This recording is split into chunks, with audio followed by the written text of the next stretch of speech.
A recommendation to buy shares in the company featured. Welcome to this Stock Box interview.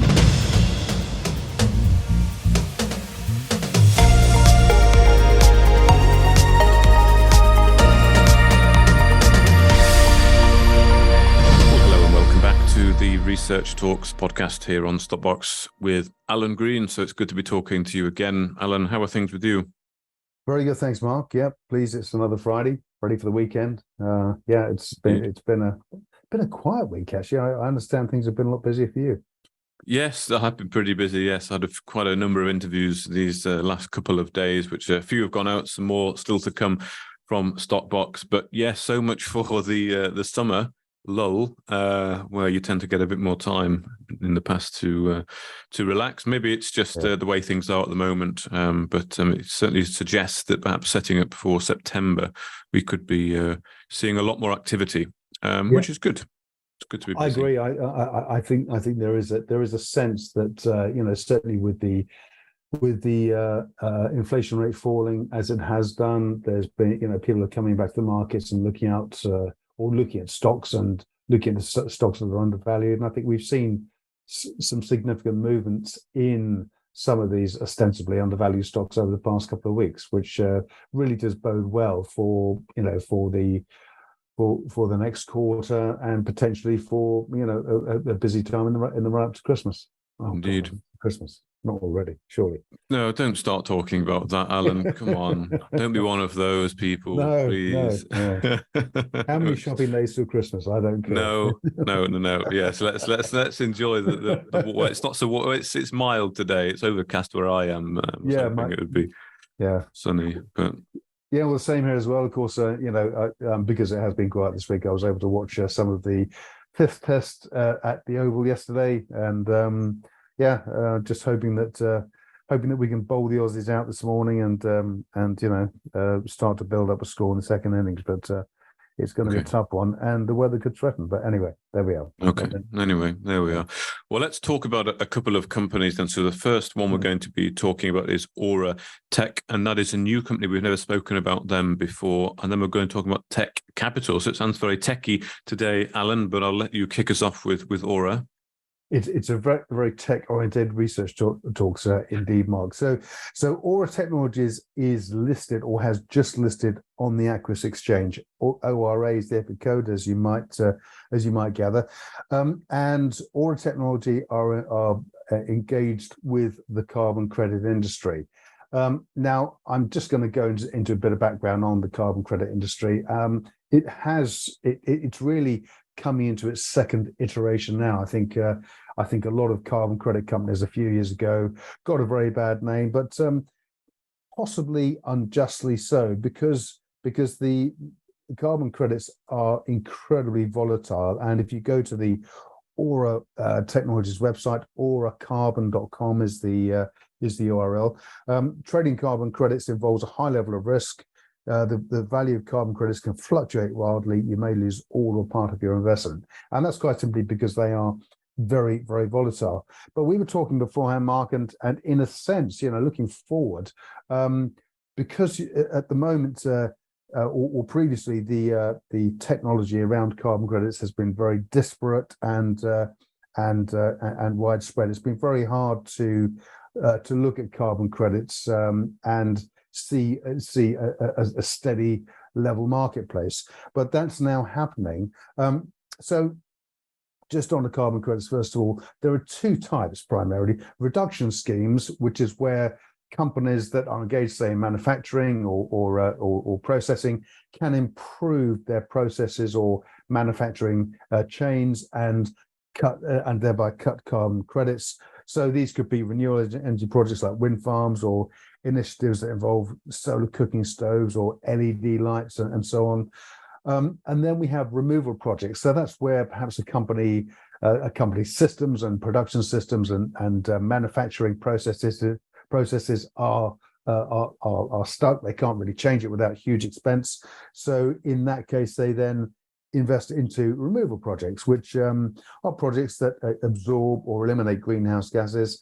These could be nature-based, so reforestation, or technology-based, such as carbon capture, energy storage solutions, and so on. Now, this is a huge marketplace. I mean, it's estimated that the market for carbon credits could reach 50 billion in the not so distant future. So it's a massive marketplace. And Mark, you mentioned Tesla earlier, which was quite a revelation to me. Indeed. Well, I only found about this recently as I was researching carbon credits. And as I understand, because Tesla make electric vehicles, once they produce those electric vehicles, it essentially takes a combustion engine vehicle off the road, and they will get some kind of carbon credit for that. But they have been getting a lot of carbon credits and selling them, guess who, to Chrysler, who apparently have bought, Chrysler alone have bought $2.4 billion US worth of Tesla's carbon credits. Wow. So, I mean, wow. Yeah, okay. Yeah, it's incredible, isn't it? And I didn't know. And that makes up a lot of Tesla's revenue. So away from selling the vehicles, selling of the carbon credits is making up a significant portion of Tesla's own revenue. So that was quite surprising to me when I read that. Indeed. Well, I think it just that's a very good illustration of just the sheer scale and the amount of money that's involved in the carbon credit technology, and also the value on credits. So the market as such, or what's referred to as the VCM, the voluntary carbon market, is a market where investors and companies can buy, they can sell, and also retire carbon credits. And of course, historically, this market has been very complex, and there have been disparate industry practices. So it's been very hard previously for investors to buy and sell these, and also get involved in something where there is a benchmark valuation.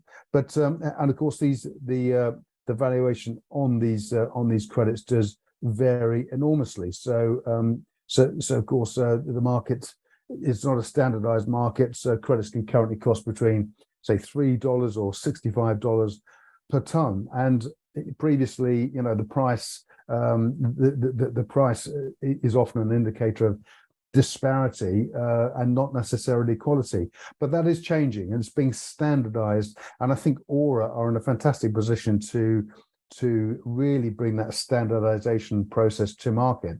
So in the same way that you have some great apps where you can buy and sell cryptocurrency, and you've got that benchmark, you've got a very busy, very volatile market. ORA Technology, if you go to the website, they have a terrific app on which you can buy different standards of, you can buy and sell different standards of carbon credits. And of course, the VCM is an instrument that is used by both the general public and industry to ultimately work towards a carbon neutral world, and contribute to and become part of the net zero climate gains which governments around the world are seeking. So it's a hugely important area, and I think as we move effectively into carbon credits 2.0, I think ORA have an opportunity to be right at the forefront of this with this app. And I think what also gives this a huge amount of credibility are the people behind it.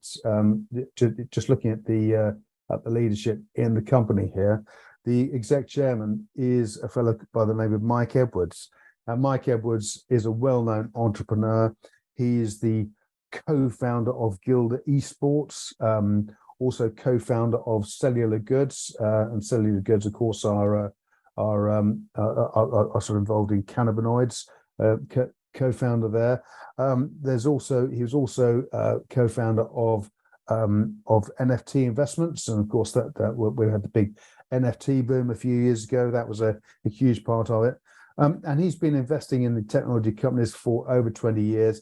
He's also invested in technology startups, Punched, which was sold to Google, Sumify, which was acquired by Twitter, Wonder, which was acquired by Yahoo, and there's just a huge list of these companies that he's been involved in. Also, he was co-founder of Argo Blockchain as well. So that gives you some idea of the background. And I think he sees this as the next big market. And of course, given the drive around the world by governments to move towards net zero, having a standardized platform on which carbon credits can be bought, sold, and easily understood is hugely important. So they're coming in, I think, at the right time. As I say, this is, to me, having seen carbon credit companies previously, perhaps due to a lack of regulation or the disparate nature of the market, some of those companies didn't do very well. I think we stepped back from it, and now we're seeing it evolve and move forward again. Just to note here, the company was admitted to trading on Aquis on July 20th. So literally a few days ago, the share price has moved forward. It came in at 4p, and it's moved higher, and it's now trading at 5.1p. That gives the company a market capitalization of 10.5 million. So this is a valuable sector. Also a note on Mike Edwards' co-directors there. Nick Lythe is a co-director, and Nick has been around for many years for experience FD, working with Univision, Altona Energy, and Taihua. He was also finance and purchasing director at Bell Group and Fothergill Group as well. And previously, in his early career, he was a management accountant at Courtaulds PLC and Rotunda PLC. So again, long-established figure.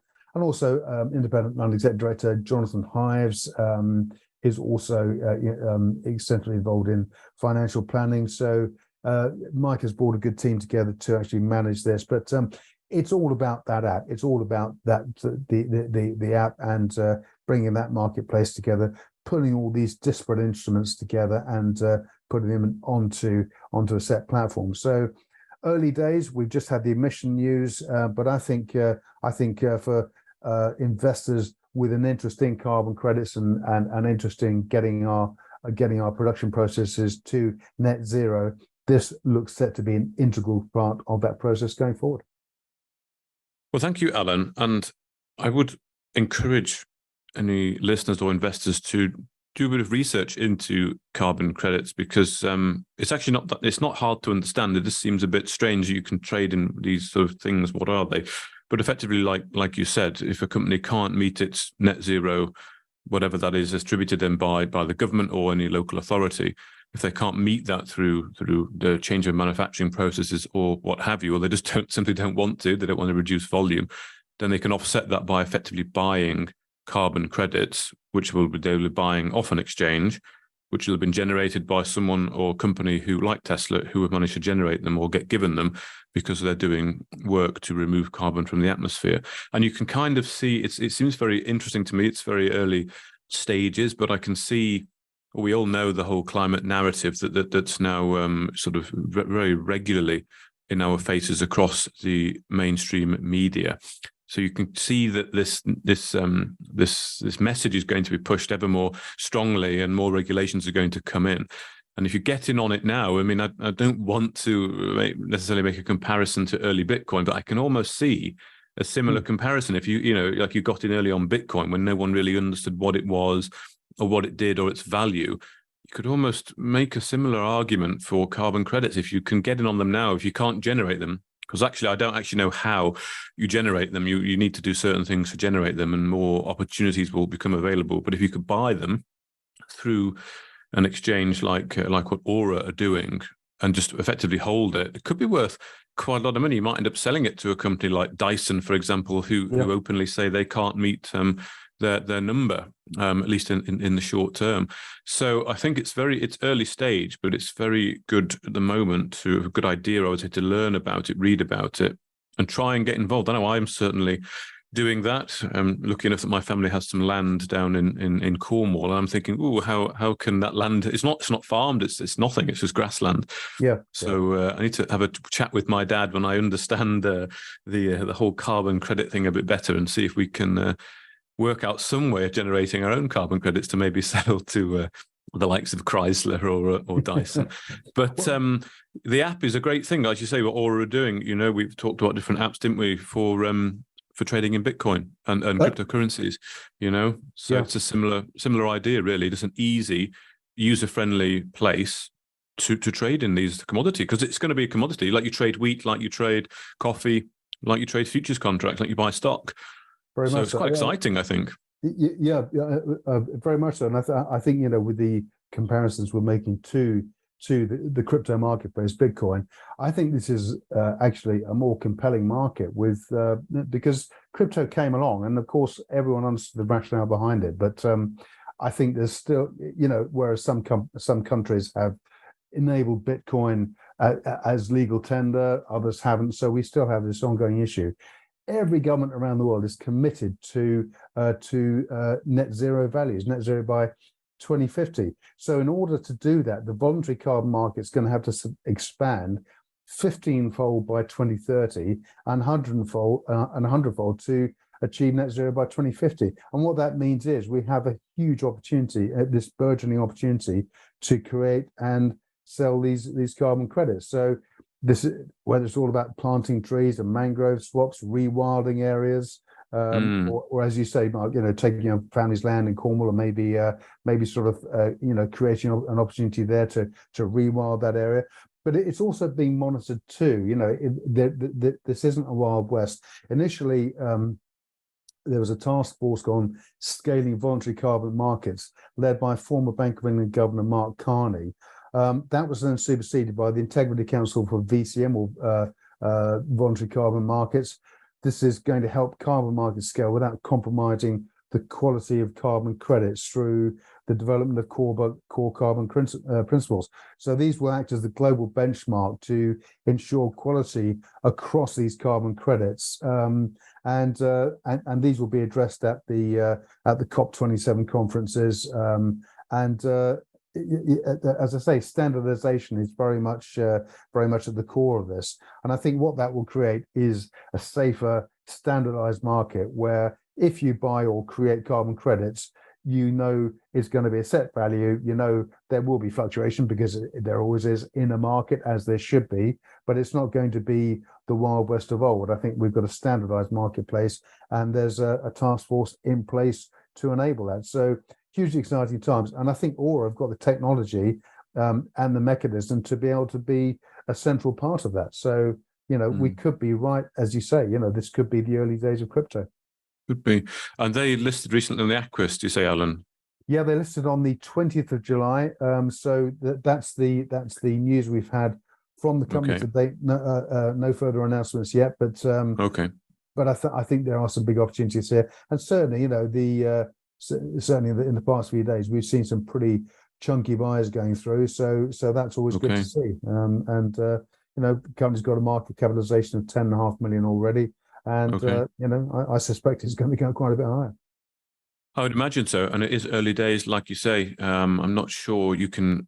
The app is still being rolled out, I believe. I think there's only an iOS app available at the moment, and I think there's a bit of a wait list. But you know, this is when to get into, when to start thinking about these companies, isn't it? So thank you for introducing ORA to us today. I'm sure we'll be talking about it a little bit more, or maybe a lot more in the future. But we do have to move on to another company, and that's TekCapital.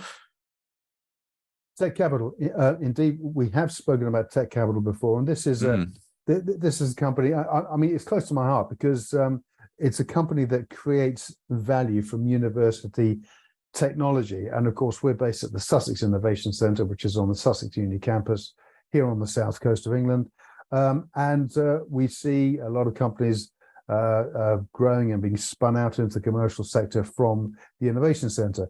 So TekCapital have really taken that process a lot further, and they've created, aside from their own investments, which I'll come to shortly, they've created a suite of IP investment services to discover and evaluate new technology. It's an invention evaluator to help investors assess the market potential, an invention discovery arm that helps investors if they have a particular interest, say for example in carbon credits, or for example in vacuum technology, in propulsion technology. The invention discovery app or the IP app can help investors search for that technology, and also they'll be provided with a short list of companies that are developing technology, and also the universities where they're working. And of course, with these early stage investments come all the benefits of taking part in higher risk investments. Obviously, in the UK, we've got the Seed Enterprise Investment Scheme, we've got the Enterprise Investment Scheme, and there are other similar schemes around the world within all these universities that will provide investment tax relief across these the suite of products. The company also has, as I say, this IP search app, so where you can search for these university patents, and you can join that and just pay $9.99 a month. So it's a very reasonable outlay, I think, to get it to get the opportunity to find out where the technology that you're interested in is located. And also the company has interest in a company called Vortex, which is a technology transfer recruitment consultancy. So in other words, matching people with technology jobs and all the rest of it. To date, TekCapital has 4,500 research institutions networked. It has been engaged with companies where a total of $200 billion has been invested every year in university research. 6,500 plus invention evaluator reports have been delivered to investors, and the company has well over 60 scientists working all the time evaluating the technology that is being pushed into the marketplace. So it's a hugely exciting space to be, and certainly my time at the Innovation Centre, you know, there are some great companies and some really innovative technology coming through all the time. So that's part of what TekCapital provides. Just say at this point that TekCapital is listed both on the A market and the OTCQB market. The EPIC code, of course, is TEK. Company trading at 10p with a market cap of 18 million. But as you'll see, the company is substantially undervalued. Chief executive is Dr. Clifford Gross, and Dr. Gross is a long-standing tech investor, and has I interviewed Clifford Gross last year, and he's got 25 years of experience, 25 plus years experience in academia and business, and he's passionate about commercialization, spinning ideas from the university out into the commercial sector. And previously, he's founded two other companies, Geo Biomechanics Corporation and UTech, and has served in a board role on these companies. Konrad Dabrowski is CFO, Chief Financial Officer, and he's got a team of technology entrepreneurs behind him, backing him in developing the company. So they have 4 primary investments with another minor investment. So I'll just go through them in order that they appear on the website. Firstly, they have a stake in Lucid, which Lucid is innovative eyewear. It's a NASDAQ listed company listed on the NASDAQ last year under the EPIC code LUCY, L-U-C-Y, and there are also warrants traded on there as well. Currently, Tech has sold down its holding down from 70% at the IPO to 40%, still owns a bunch of warrants, so it's currently got 5.1 million shares. And Lucid sells this eyewear under the brands of Lucid, Nautica, Eddie Bauer, and Reebok and Privato. And this is smart eyewear that keeps you connected to your digital life without and also I think helps protect users from some of the accidents that can take place. I mean, a lot of the accidents, fatalities that we see with pedestrians nowadays is involved. It all comes from pedestrians holding a phone, walking out to the road, and of course being too engaged on the phone call without looking where they're going. So the technology of these smart glasses basically stops that from happening, because you can be engaged, you can listen, you can talk, and also see where you're going as well. And that's, of course, is hugely important. So the latest developments, Lucid is developing a voice-based app to interface with Lucid frames, which are now also Chat GPT enabled too. So Tech is retaining its stake going forward there. The second company Tech is invested in is a company called Guidant. And what Guidant does, it commercializes patented technology to enable safer autonomous vehicles and devices using remote monitoring. So it provides remote monitoring, control, assistance, and passenger support.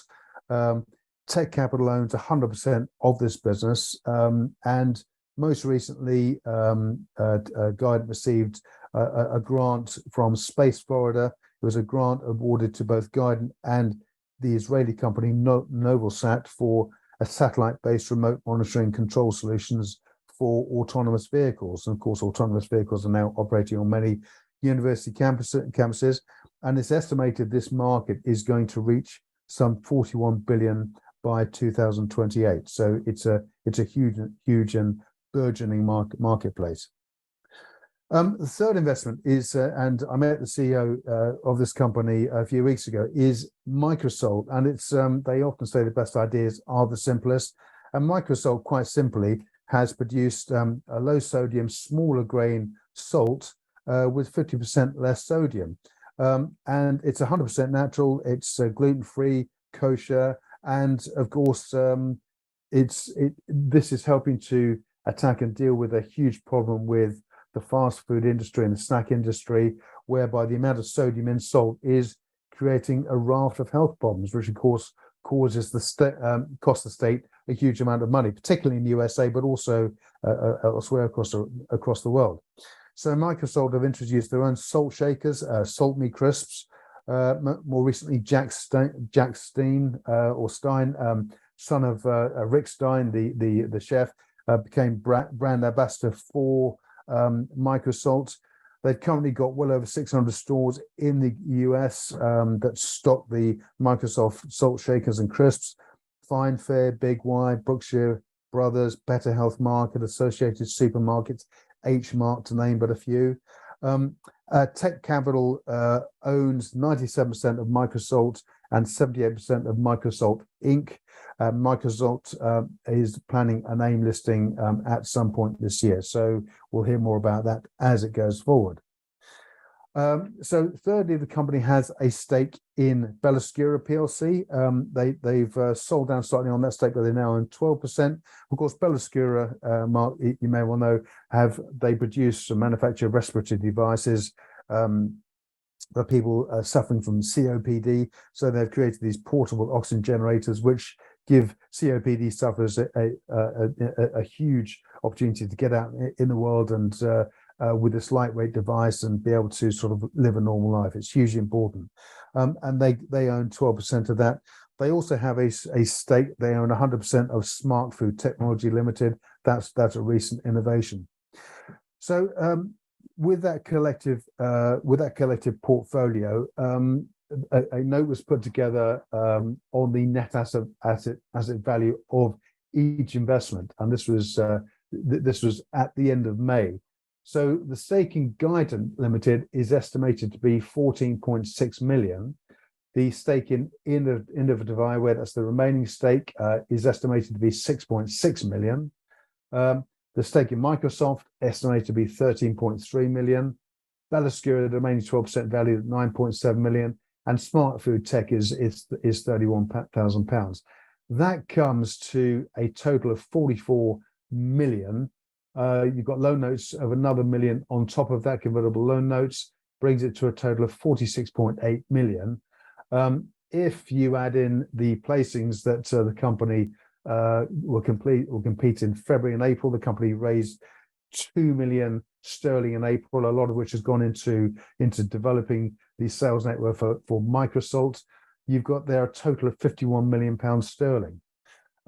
Now, whichever way you slice it, those investments are going to be realized at some point. So there's a massive disparity when compared to the current market cap of just 18 million. We've got a market capitalization that's less that should be 2.5 times higher. So at some point, of course, as the market improves and inflation continues to fall, we're going to see companies moving, or investors moving back into quality stocks that are trading at a discount. And I think, given the spread of risk, given the other assets that TekCapital controls, I mentioned, of course, the IP search app and all of those, which creates a